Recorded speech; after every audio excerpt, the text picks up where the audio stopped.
Hey, what's up guys, and welcome back to Anime King. And today I'm going to be giving you part 20 of What If Naruto Was the Otsutsuki King. Remember to get this one to 300 likes as usual, share this to all of your friends and social media platform, and stay in tune for What If Naruto was born in the Uzumaki clan. And enjoy. And also, what if Naruto got his memories sealed away? Stay tuned for that, and I hope you guys enjoy over an Anime King 2.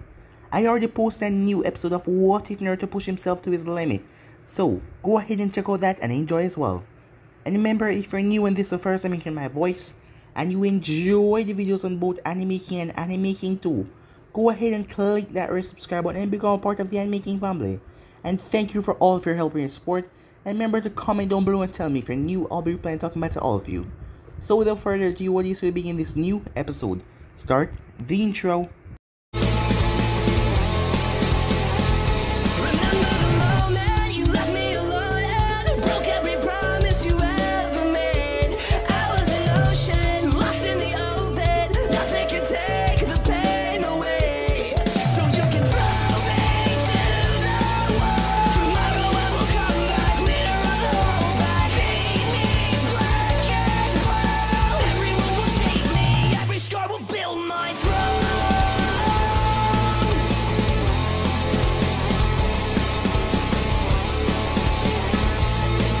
So, the last time we left off, Gurren got herself into trouble, as right now she was surrounded by at least 1,000 ninjas from the stone, and also Naruto being her enemy.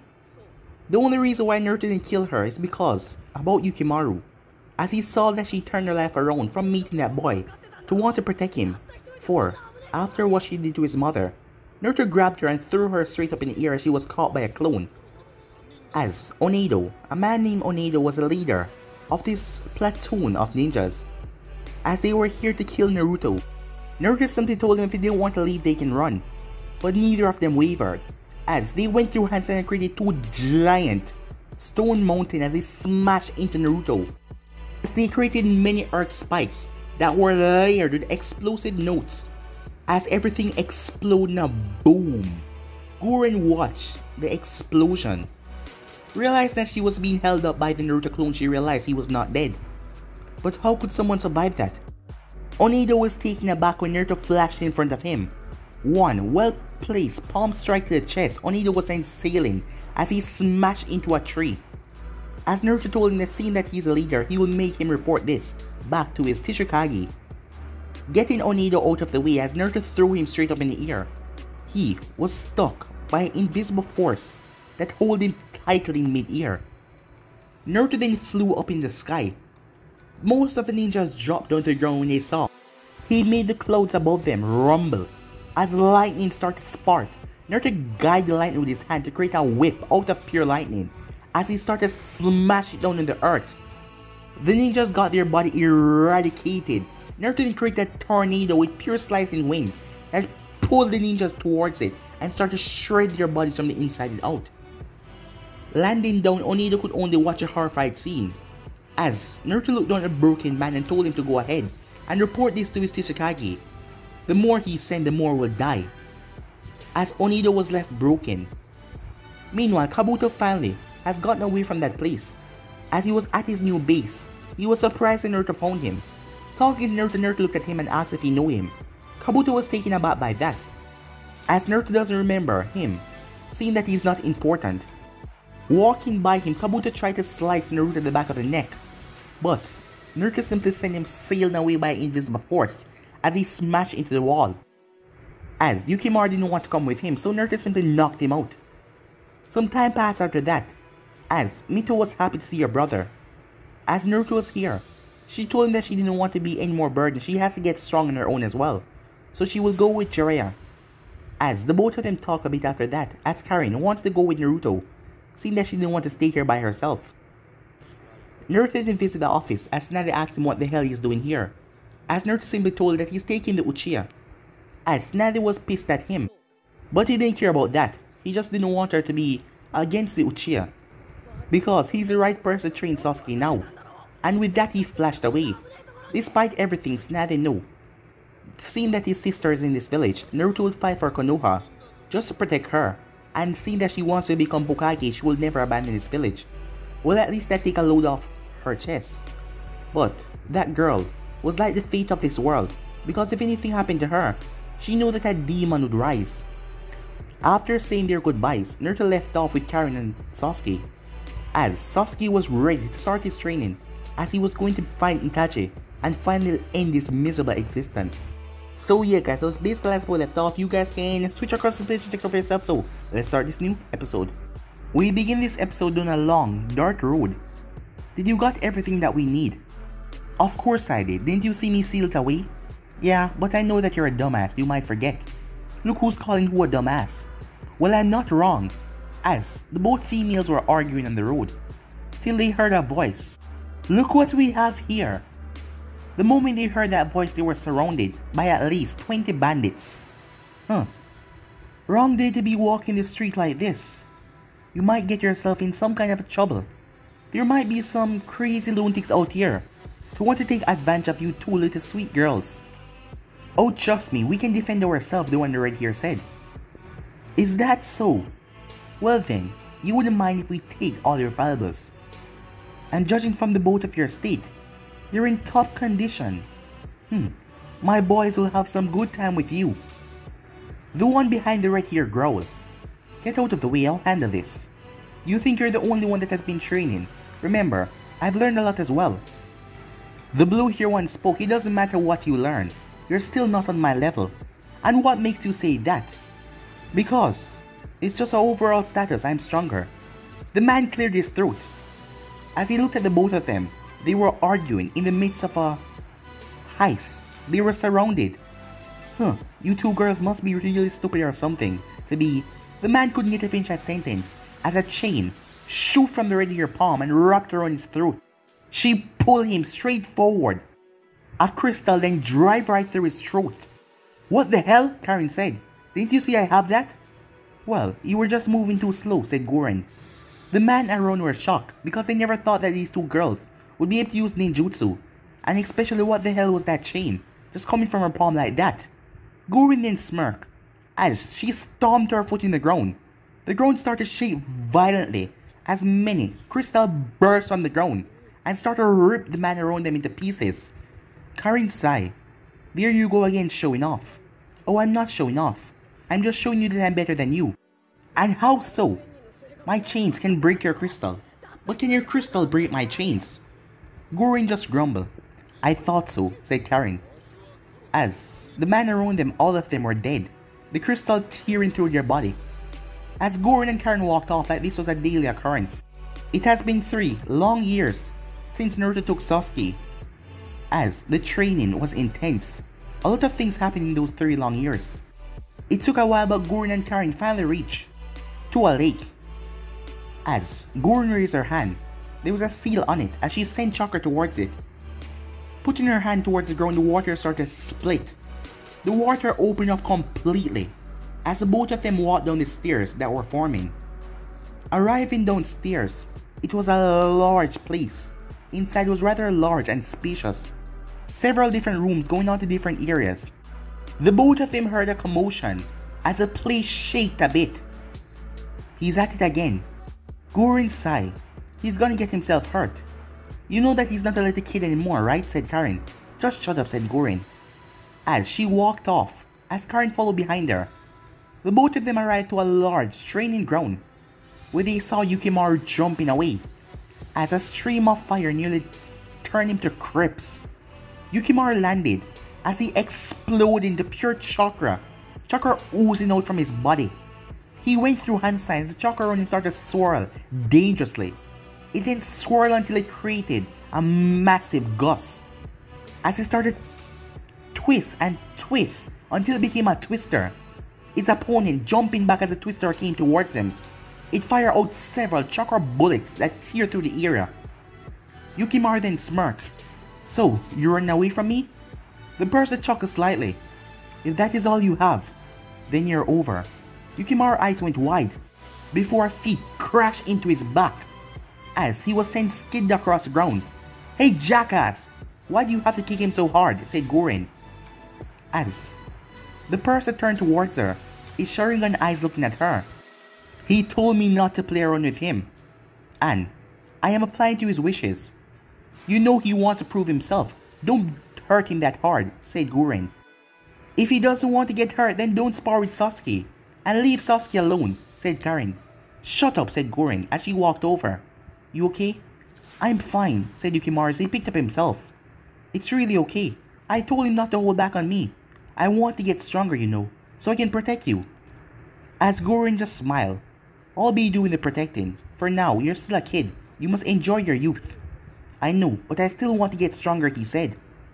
Karen looked around. Where is he? She asked. He went out early this morning, said Sasuke. As Sasuke was currently in a black, tight, muscle shirt. He had on a blue cloak over it, with the Uchiha crest on the back. Black pants along with black sandals. He had a rather unique sword on his back that had a golden handle. Looking over at Karen, she has grown over the years, just maturing a little bit in female perspective.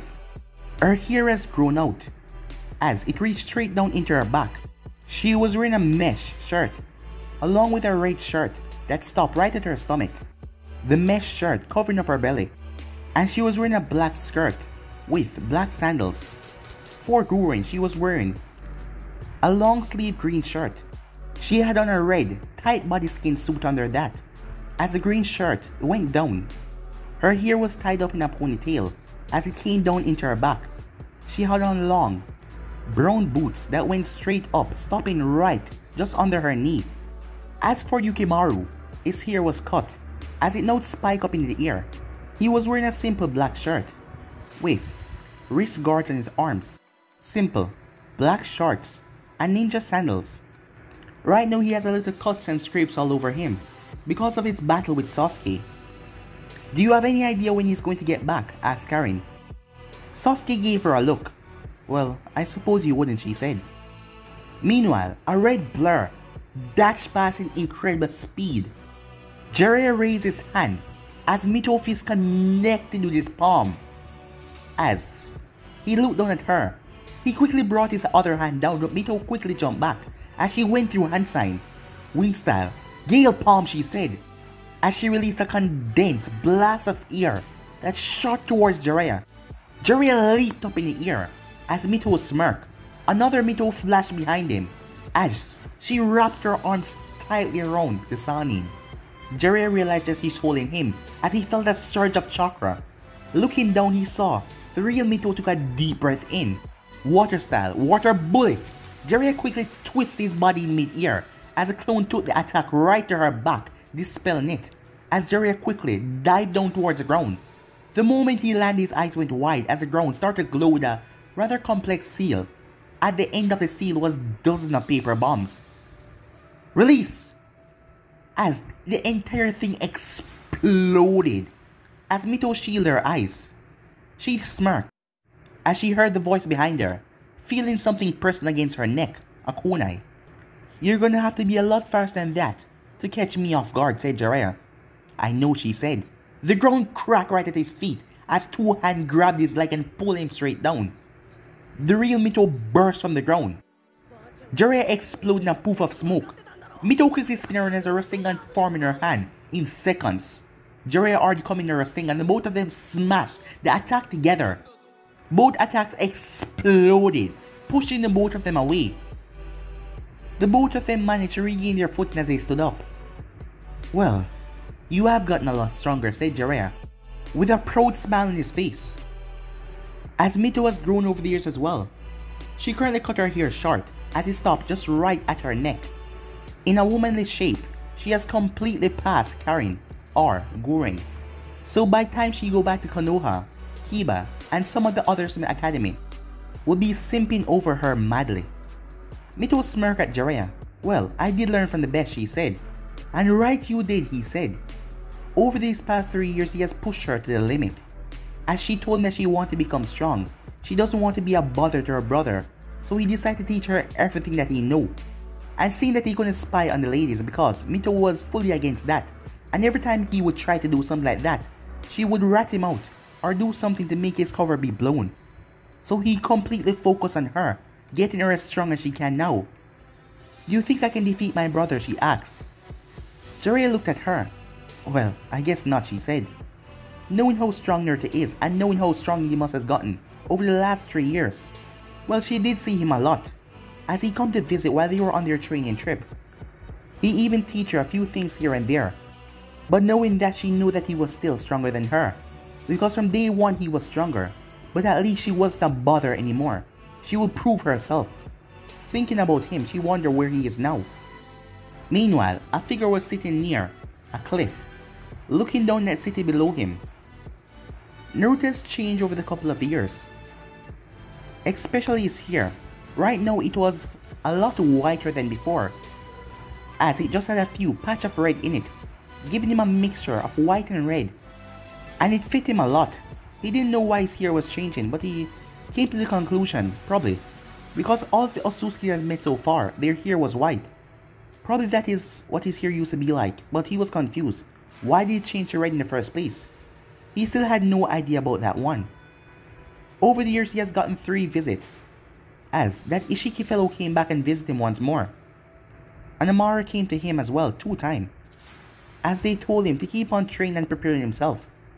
And they told him to learn all of the skills that Ishiki gave him, because he will need them in the upcoming future. The both of them are still a bit skeptical about the events to come, but they told him that they would tell him once he's ready. All the things that Ishiki left him with, he learned all of them. But up to this point he has never really tried them against a full-scale battle. Not since that time when he faced off against those stone shinobis, when he was able to create that lightning whip. But other than that, things has been quite calm. Well, there will be a few bandits and a few ninjas coming after him for the bounty, but they weren't a really challenge. He was thinking of going to Kiri soon. Sasuke wanted that challenge after 3 years of learning. Sasuke wanted to see how he performed in the battlefield. So they were thinking of going to Kiri. The civil war is still raging on, and he heard that the rebel is losing. As he heard that this man called Yagra, he was a 3-tailed Jinjulki. He was calling something a blood rain that was killing all of the bloodline users. And the rebels are fighting against him. The country has been locked in a civil war for years now, and he figured he can go there to test his skills. Against Yagra and his forces, that is, seeing that the man has a lot more forces than the rebel. The place that Naruto was sitting down, he was currently underground. Well, he did go through a water system to get here. He was currently in the Waterfall Village. This was his last stop. Over the years, Naruto has gathered information to try and find where all the tailed beasts were, as he did get a lock on all of them. 2 of them is at Kumo, that is the 2 and the 8 tails. Yagra possessed 1. There was also the 6 tails, as he became a missing nin after the blood rain started. Gar possessed the 1 tails. The 4 and the 5 tails are currently at the hidden stone, and his sister has a 9 tails. And right now, this village, it has a 7 tails. Despite being a far distance away, Naruto could see perfectly. As the girl, she was backed up against the wall. She had bright blue hair with orange eyes, and she was wearing a mesh shirt with a white shirt covering that showed her stomach, and she was wearing a white skirt with a mesh pants underneath. The girl had a scared expression on her face, as Naruto come to realize that this village was even worse than Konoha. These people were literally abusing this girl in different ways, by psychologically, physically, mentally. They were calling her all sorts of names, and even threw things at her. But it doesn't matter how she begged and pleaded with them. They still looked at her like she was some kind of a monster. And from their clothing, Naruto could tell that some of them were ninjas of this village called Take. They were passing by and just watching, some of them even chuckling when they saw things hitting the girl. This just built a rage inside of Naruto, as if it wasn't for him, this is the same way how his sister would be treated at Konoha. Because of him, they never did this, knowing the wrath that he might bring, and he was always there, glaring back at them if they ever try anything. But this girl had suffered enough. Naruto's body burst into pure darkness. Meanwhile, Fu was backed up against a wall, as insults were hurling from every direction. How can you get this to your thick skull, monster? We don't want you down here. Can't you just go and stay in the bushes and hide like a real monster you are? We don't want you in the village. We won't sell you. Get the hell out of here. As she was splashed with water, a few tears slipped from her eyes. It didn't matter what she did, the people still see her as a monster. It didn't matter how much she tried to get them to see her as a friend. She had no one in this village. No one. Her supplies were running short, and she came here to try and get things to buy. But she knew it would be useless. She will have to go and talk to Shibuki and ask him for permission to leave the village and get things elsewhere, seeing that they won't sell her in here, or they will just raise the thing to a high price where she can't afford it. Not even Shibuki, the leader of the village, like her. Seeing that his grandparents were killed by the seven-tailed beetle from the previous Jinchuriki hosts, getting outraged, and his parents had that resentment and they passed it on to their son, who resented the beast to this day. The only reason why he kept the beast was because of military strength. Being one of the only village that is not a great village that has a tailed beast, it was quite empowering for them. Wings spurt from Fu's back as she started to flap them to get away. She then felt something as she stopped. Ninjas in the village turned as well as they saw a dark mass of nothingness just come together and start to form until a person emerged from it. Looking at the person, all of them were shocked. His name has been going around a lot and spreading, and especially since the toll for the bingo book has risen for him, as a stone had placed the highest bounty on Naruto's head, just to make his life a living hell for people wanting the money to hunt him down day and night. But it didn't matter how much of them came, all of them left in a body bag. "What are you doing here?" one of them said, stepping forward. As this boy wasn't supposed to be in their village, this would cause problems for them and the other nations. And God knows that Taki cannot go to war with the Hidden Stone. That would just be suicide. Konoha has already gave him the boot. Naruto looked at the man who addressed him. He then turned back to look at Fu as she was dripping wet. Despite the hatred, the hated glares, the comments, the brutality, she didn't have any resentment to hurt these people for what they are doing. This girl was a truly kind soul. And that just made him feel even more angry. "How did he get in the village?" one of them asked. As they looked at Naruto, 5 other ninjas arrived as they pointed their kunais at Naruto. It seems like they haven't heard the rumors. Naruto paid them no mind as he looked towards Fu. "Why don't you hate them?" Fu looked at him surprised. "You're talking to me," she said. After going through such a terrible life, it was hard to find someone that would actually talk to her in her village, and talk to her this calmly like she was the monster. "I asked you a question, why don't you hate them?" Naruto asked. Fu looked at the people who were glaring at her. As a man spoke for her. "She's a demon. She don't have the right to hate us. She deserves anything she gets. We are allowing her to stay in this village. So she know damn well to shut her mouth and just listen to what we say." Fu didn't answer Naruto, she simply looked down, afraid to say anything. Naruto turned towards them as he released a dose of pure killing intent. The ninjas were shocked. It felt like their life was ripped out of them 10 times over. All of them collapsed down to their knees. After hearing the thud, Fu looked around and she opened her eyes fully, looking at ninjas on their knees. As she heard a voice in her head. "What's wrong, Komi?" asked Fu. "This kid, he's not normal." "What do you mean by that?" "Well, I can't really understand this, but he has more chakra than I do." "What?" Fu said, as she had no idea who this boy was. "What are you talking about? How can a human has more chakra than you?" "Well, I don't know about that. You need to get out of here." "But what if he attacked the village?" "You know damn well if it was you he was attacking, they wouldn't do anything to stop him. They would probably even relish the fact." "But don't play coy with me," said Komi. "You know the only reason why you're still here is because you can't afford to leave this village like this, and they will mark you as a missing nin. And being a Jinchuriki out on your own, without a village, despite however they treat you in here, they know that it will be bad for you. That is why they take full advantage of you. But trust me, if it was you they wouldn't do anything, so don't waste your time to protect them." I assure you, just get out of here now.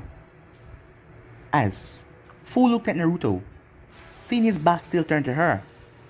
She looked at the people. As she remembered, looking at her hands, seeing the water still drenching off her skin, she started to run away into the bushes. A few minutes later, Fu finally made it to her tree house. As she was the one that built this place, she wasn't allowed to rent any apartment or buy any house in the village. Despite the mission she went on, her pay was less than everyone else. And she really avoided doing missions, seeing that she always get blamed if anything go wrong, and her teammates always looked at her with such hateful glares. Even her sensei was not on her side, no one was. Fu plopped down in her tree house. Despite everything, a part of her really resented them. She really hated them for all that she's going through, because she never did harm to any one of them, but yet still all of them hated her. But at least she had a friend in Komi. The 7-tailed beetle inside of her was her friend, probably her only friend till now. And Komi told her that she couldn't leave this village because being a Jinchuriki out there by herself, it would be hard for her. And worse if people wanting the tail beast other nations, they will try to forcefully take her. Extracting the tail beast from her will result in her death, and Komi didn't want that for the girl. Fu then felt something. As she turned her head, she saw, what the hell? The boy that she saw there was standing right at the entrance of her tree house. But how? They were a distance away from the ground. She built it that way so that the people wouldn't bother her up here. Well, there was a lot of attempts, but at least she was practically safe up here. As he stepped inside the tree house, were you flying? As she looked at him, as Naruto looked around the place, seeing the bad condition the girl lived in, he saw the other tail beasts, except for the 8 tails. He already saw the 2 tails back at Konoha when the Chunin exams. Well, Gar was kind of a psychopath, but he heard that Gar became Kazekage. So, he was living this horrible life. The talks around the hidden stone weren't bad about the 5 and 4 tails. And as for Yagura, he was the Mizukage, and the 6 tails was on the run. So she was the only one that he saw fully living this kind of life. As she looked at him, realized that he's not paying attention. Why are you here? She said, knowing that his presence would just cause more problem for her, because when they come here, they will just blame her for him coming into the village and attacking them, and they will probably hunt her down again and try to beat her. Hearing the tone in her voice, Naruto turned towards her. Why do you stay at this place? He asked, knowing full well that she could leave this place, and they probably won't even look for her, seeing the way they treat her. Because he could feel it, most of them literally hate her to the point of wanting to end her life, but yet she still stays here. I can't leave, she said. A life as a Jinchuriki is bad enough. Being on your own is even worse, she said. What's your name? She asked. My name is Naruto, Naruto said, looking at her. Do you not know who I am? As she shook her head, no. Alright then, Naruto, my name is Fu. Nice to meet you, she said, her attitude changing rather quickly. As he looked at her, knowing that she's hiding her emotions. Hey, Komi, does he seem like you want to hurt me? I can't feel any bad vibes coming from him, Fu said. Well, no. The thing I felt is guilt coming from him. Like he is sad to see you in the way you are right now. But why? Said Fu. I haven't even met him before. I'm confused as well. But the strange thing is I can sense some of the 9-tailed Jinchuriki chakra in him. As Fu narrowed her eyes at him. Wait, he's like me? No. It's like just a small piece of it was placed in him somehow. But I don't understand. This was a result of Kushina and the Kyuubi's chakra going into Naruto, as a small part of it was in him, and the Komi could sense it. But, so why would he have the 9-tailed chakra if he's not like me? I should ask him, right? Well, try, said Komi. Hey, do you know what the 9-tailed Jinchuriki is? She asked. Naruto looked at her. Why do you ask? He said. As she realized, he became rather defensive. Oh, it's no big deal, I just want to know if you know. I do, said Naruto. Have you met the person? I don't know why, but you have some of the Nine-Tails chakra in you. Do you know that? Naruto looked at her surprised. Not even him knew that himself, seeing that it happened when he was a baby. How can you tell, he asked. As he knew that it was the demons have heard that probably tell her, but he wanted to see if she will trust him. Well, I can just tell, she said. As he saw the look on her face, she really didn't want him to know about this. Hey, I know that you're going to be out of the village soon, but before you go, you want to be friends? Friends? Why would you want to be friends with me? You just met me, Naruto said. Well, I don't really have that much friends. See, now everyone else hate me, and you can see that. But you don't seem to hate me. Do you not know who I am? She asks. I do. You're the Jinchuriki for the seven-tailed beetle. The moment he said that, Full face dropped. As she stepped away from him, tears already formed at the corner of her eyes. She thought that he had no idea what she had inside of her, and probably she could have made a friend. But it doesn't look like that will happen. But she then looked at him. She still didn't feel any anger from him. Komi, I still don't feel any anger.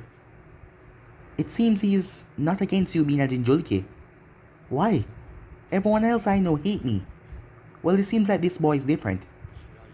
Naruto turned towards her. Fu, was it? Fu nodded. How would you like to come with me? Go with you? Fu said. As Naruto nodded, you mean leave Take? After saying that, Naruto tilted his head to his side as a water bullet crashed right through Fu's treehouse. Fu's eyes went wide as the entire thing started to shake. They're destroying it, she said. Tears already pooling from her eyes as the entire thing started to fall. Meanwhile, outside, the leader of Take Shibuki was there. The entire treehouse collapsed. I know you're not dead, Fu. Get out here. I heard that there is an intruder in the village, and that you're the one that brought him here. I said get out here now, said Shibuki. But she didn't come out. Alright then, that's how you like it, he said, as he went through hand sign. Water style. Violent water wave.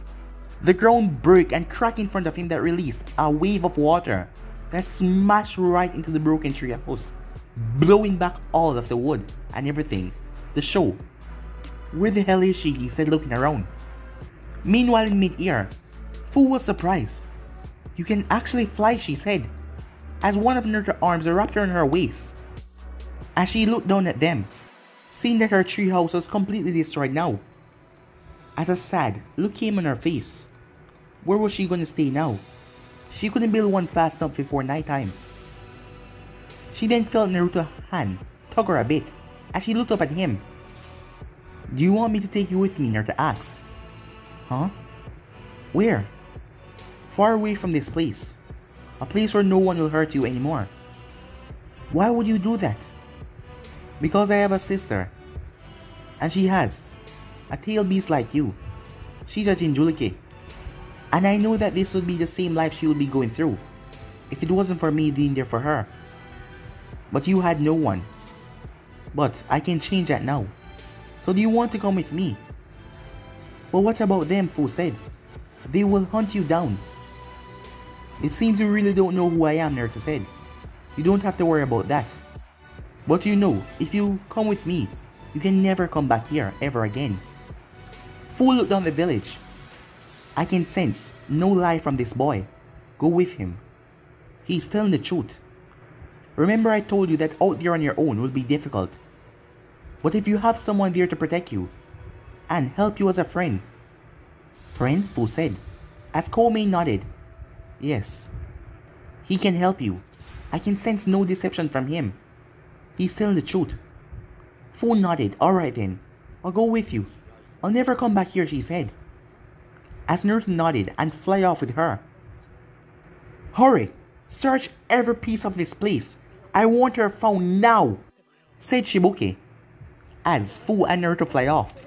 Well, a clone of Naruto. The ground cracked open in front of Shibuki, as all of the debris and the rock stones started to fly up, until all of them were sent out in a blur, smashing through several ninjas' heads. As the real Naruto landed, Shibuki was taken aback. His eyes went wide. You're him. The red-white demon. As Shibuki backed away from Naruto, that was a nickname that he has been given, as that was what they placed in the bingo book as well. The red-white demon. To flee on sight if you come in contact with him. What did you do with Fu? Don't speak like you're concerned with her, Naruto said. For her entire life, you, the leader, you have been behind her mayhem and suffering. You gave these people the right to hurt her and torture her. Yes, because she's a monster. She deserved to be put in her place, said Shibuki. As despite who this man was, he still had his entire village backing him. And he will send his full assault on this man to kill him. Naruto simply smirked. Still talking big, even though your death is near. All of the ninjas point their weapons towards him. Stepping in here, that was a sad mistake for you to do. Your bounty is quite large, probably the largest in the world right now. That would be a good addition to Taki. I would enjoy collecting that. It seems you people don't understand, being stuck inside this small village of yours. You don't understand what you're not able to comprehend, but it doesn't matter. I guess I'll show you. In that instant, Shibuki was shocked, his breath literally leaving his body for a second there, as Naruto flashed in front of him. Naruto tapped him on the forehead. Shibuki felt a jolt run down his spine as something snapped and severed. Shibuki then collapsed down. What did you do to me? He asked, as he couldn't feel his legs. He started to crawl on the ground. Attack! He said as he started pulling himself away. Barrage of kunais and shurikens were sent sailing straight towards Naruto. Naruto held up his hand. Magnet release, he said, as all of them were frozen in mid-air. With one swift turn of his hand, he released all of them with a force of pure wind chakra that intensified their attack right back at them. Those kunais and shurikens were launched into the people that threw them, tearing right into their body, as many of them dropped on the ground crying out in pain and agony. Shibuki looking up at Naruto in shock. The way the sun was reflecting off of him, he looked like he was looking up at a god. As Naruto crashed down right in Shibuki's stomach, the man cried out in pain and agony. Still couldn't feel his legs, Naruto grabbed him by the face and lifted him up. Putting her life through hell, making her suffer like that. How would you like it if someone treated you the same way? How would you like it to feel that same suffering? Slammed his hand down on Shibuki's head. Shibuki's head started to spin as he dived into his mind. Shibuki was having a full view of his life. Growing up as a kid, but instead he was a monster. He was abused, treated horribly, suffered on occasions, beaten by the villagers, and Fu, she was leader of the village, as Shibuki was living his worst nightmare, and it was torture because it went on in a loop, unending over and over and over again. As he relived that nightmare at least 1,000 times, a full 18 years of torturing, in the time span of just at least a minute. In the real world, Naruto looked around as the ninjas were on the ground writhing in agony and pain, looking at the looks on their faces, and the rest of them, as he remembered how these people treated Fu. It just made him saw an image of Mito, and it just made his blood boil. "You disgust me," he said, as his eyes started to flare up. Meanwhile, Fu was soaring through the air with Naruto at her side, while the clone. "I haven't met someone I could fly with before. Flying is really nice, isn't it?" As Fu felt really lifted. All of that weight on her shoulders, all of that hate, all of that mocking, all of those glares, everything was gone. Being out here with a friend.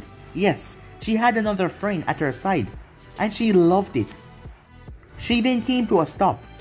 Komi was the one that said they could be friends, but hey, Naruto, we're friends, right? Naruto looked at her for a few seconds. That made Fu dread asking the question. "Yeah, we're friends," Naruto said. The biggest smile came on her face as she flew right into him and crashed into him with a giant hug. As she couldn't help but cry, as it was the first time an actual person called her a friend. As she squeezed him as tight as she can, She then blushed, realizing how close she was to him, as she stepped away. Sorry about that, she said. It's okay. So where are we going? We're going to visit my other friends. Wait, other friends? So, can I be friends with them as well? Well, of course, Naruto said. As they flew off. Meanwhile, on the far distant planet, a man was sitting in his chambers. His long white hair, as he was looking through the window. He was in one of the highest towers, looking down at the city below him. Someone knocked on his door. Enter, he said. A woman with white hair as well, with Byakugan eyes entered, as she was wearing a traditional robe. As she looked like a noble. What is it, he asked. Sir, the energy. It has been bouncing around in the universe. The man turned towards her. So, my brother is alive, he said. Yes, but we cannot pinpoint exactly where it is. But some of the sensors have found it. But it's not released in such a large amount. Huh. Or perhaps he's just too weak. It would be a disappointment fighting him, and he's just a weakling. But it doesn't matter, he still have what I need. I cannot ascend without him. But it should be easy to take him down. The woman nodded. Of course, sir. There's no one that can beat you, she said. As he simply smiled to himself. Soon, brother, we will meet face to face. That whore of a mother of yours took you so long and hide you away. Father would be disappointed in your weakness. Run away like a coward instead of coming here to face me. I hope you're listening, brother. I will find you. And after I get what I want, I will end your miserable life. The woman was still standing there. What are you doing here? Go on and send more of them to sense this power. If it's like mine, then it's his. Go out and find him now. Yes, my lord, she said as she left immediately. He then got up as he went through a dark hall. It took him a few minutes, but he finally arrived to a chambers. He simply pushed the door open. There was a large throne there. It was made from pure gold. He smiled as he walked over. Soon, he said. He tried to touch it, but it shocked him. As he cursed. I will get what I want from you, brother. And there will be nothing standing in my way to get that. And once I do, the rest of them, they will all bow in front of me. As he then walked off, leaving the chambers. Meanwhile on Earth, the real Naruto had switched out for his clone a long while back. As he told Fu that he had to go and take a leak. What is this, said Karin. Another girl? When you told me that me, you and Sasuke were going to go on a training trip, you never mentioned Gurren. And now you bring another girl here? As she glared at Naruto a bit. Naruto paid her no mind. Sasuke stepped forward. Yes, he said. Remember I told you about that little test? Sasuke nodded. We're going to be helping the rebels at Kiri. It seems like Yagura and his forces are still on the front line. Huh? Said Fu as she looked at Naruto. There is a civil war going on at Kiri. And we're going to be helping the resistant forces to face off against Yagura. Yeah, I heard about that, said Gurren. He wants to kill all of the bloodline users, right? So you're going to stop him. Sasuke smirked. This will be a good test, he said. For the real thing. As Naruto nodded. Oh, so you're the good guy, said Fu. Saving the people from the bad guys. You're going to be helping the resistance side. Karin looked at Fu and then looked at Naruto. Doesn't she know who you are? It doesn't seem that way. Hey, what do you mean, said Fu. Get your things packed, Sasuke. We're going to be leaving soon. Sasuke simply nodded as he headed off. It was finally his chance to test everything that he has learned so far. Yes, he was finally going to show his skills. Finally show that he has what it takes for Naruto to go and find Itachi, for him to end his miserable existence. But guys, we'll be ending this episode right here. If you want the next part of this, you know what to do. Like, subscribe, comment down below, and turn that bell notifications to stay posted. But I'm out. See you guys soon. Peace.